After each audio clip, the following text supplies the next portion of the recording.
What's going on, my friends? Josh Baldwin here from Mad Money Millennial. In this video, we are going to talk about the Summer Pandemic EBT program and upcoming 2023 Farm Bill, which is expected to raise monthly SNAP benefits or at least put an end to the payment cuts. You can do me a giant favor by tapping those like and subscribe buttons. And let's get into this breaking news update regarding the latest SNAP and EBT benefits information. This information changes on an almost daily basis, and it's my job to keep you informed with the latest updates. So make sure you watch every single video and watch all the way through so you don't miss out on the most current information. Millions of Americans are about to lose nearly $3 billion in SNAP benefits that were put into place to fight hunger during the pandemic. Why are they doing this? The extra benefits were not supposed to expire until the end of the COVID-19 public health emergency. But the government spending bill passed by Congress in December makes February the last month that the federal government will issue the emergency allotments. Anti-hunger groups say these extra benefits have been a lifeline for families that are barely coping with high food and energy costs. They warn that people will go hungry. Food pantries, already struggling with exceptionally high demand, will be overwhelmed, and the economy will suffer. The emergency allotments, which averaged $82 per person per month, reached 16.4 million households in January, according to the USDA. As FERN previously reported, more than a dozen states, all governed by Republicans, have already ended emergency allotments. In monthly surveys, Providers, an app used by 5 million SNAP recipients, has been comparing food insecurity among people in states where the extra payments have ended with those in states where the benefits are still in place. It found consistently higher levels of food insecurity among people living in states without emergency allotments, according to a report released earlier this month, with respondents more likely to report visiting a food pantry, eating less or skipping meals than those living in states where the extra benefits were maintained. The government spending bill that ended the program used the savings to make permanent another, narrower anti-hunger program called Summer EBT. Summer EBT, based on a temporary anti-hunger measure passed in response to the pandemic, aims to help families cope with the lack of free school meals during the summer by giving families an extra $40 per student per month.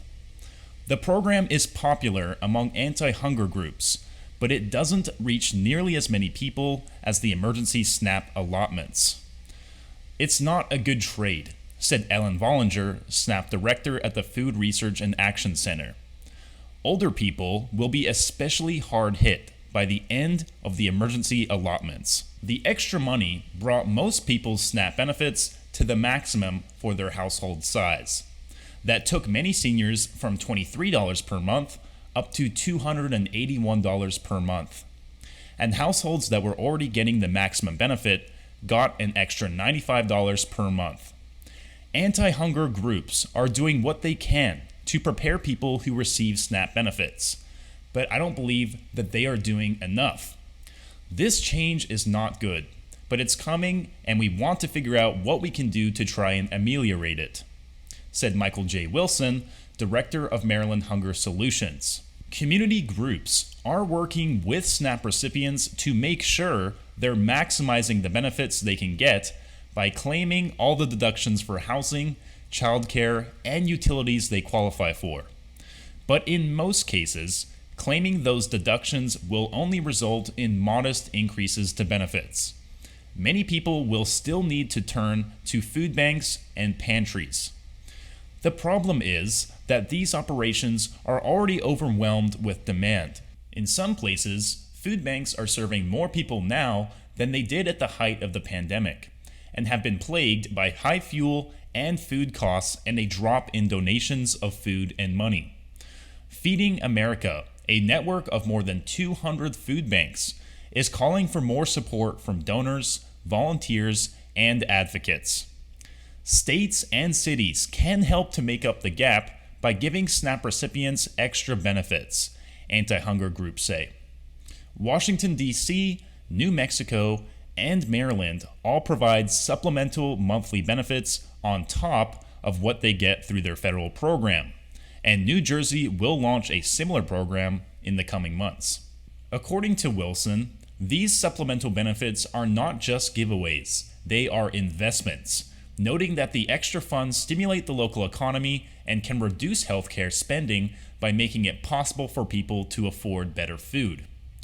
For further reaching fixes, anti-hunger groups are eyeing the Farm Bill. SNAP benefits should be permanently raised by basing the benefits on the price of a food basket that the USDA calls the low-cost food plan, instead of the bare-bones thrifty food plan currently in use. Feeding America is also asking Congress to double spending on the Emergency Food Assistance Program, which would bring it up to $500 million. And anti-hunger groups want to see waivers that temporarily expanded college students' access to SNAP and eliminated time limits on how long able-bodied adults without dependents could get SNAP made permanent.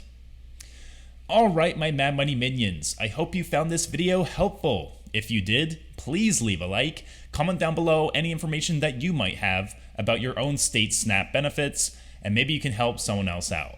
And of course, hit that subscribe button and notification bell right next to it. Hitting that bell will make sure you get notified exactly when my videos are coming out and not a week or two later. If you're interested in investing, you can now get your one free stock by clicking the link in the description. Alright guys, stay safe, stay hustling, stay warm, and I will talk to you all again soon.